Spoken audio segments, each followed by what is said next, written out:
आटपाडीच्या युवा नेत्याचे खासदार विशाल पाटील यांना निवेदन। आटपाडी तालुक्यातील मोठ्या प्रमाणात फळबागांची लागवड झाली आहे, अजून नवीन होत आहे।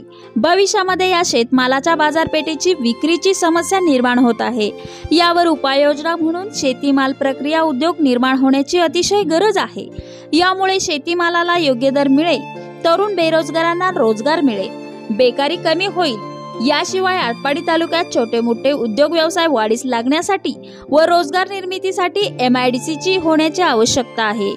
अशाच अनेक खानापूर मतदारसंघातील समस्या सोडवण्याबाबत आटपाडीचे युवा नेतृत्व, सामाजिक कार्यकर्ते माननीय श्री संभाजी शेठ पाटील यांनी खासदार विशाल पाटील यांना निवेदन केले आहे। यापूर्वी शासन स्तरावरून आश्वासन दिले होते, परंतु अंमलबजावणी झाली नाही।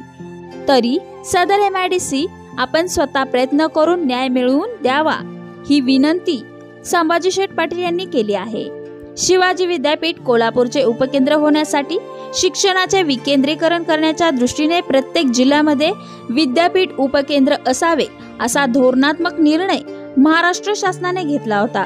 खानापूरची गायरान जमीन ही सांगली जिल्ह्याच्या मध्यवर्ती ठिकाणी असून तरुणांच्या शिक्षणाच्या सोयीसाठी व नवीन रोजगार निर्मितीसाठी उपकेंद्र आहे।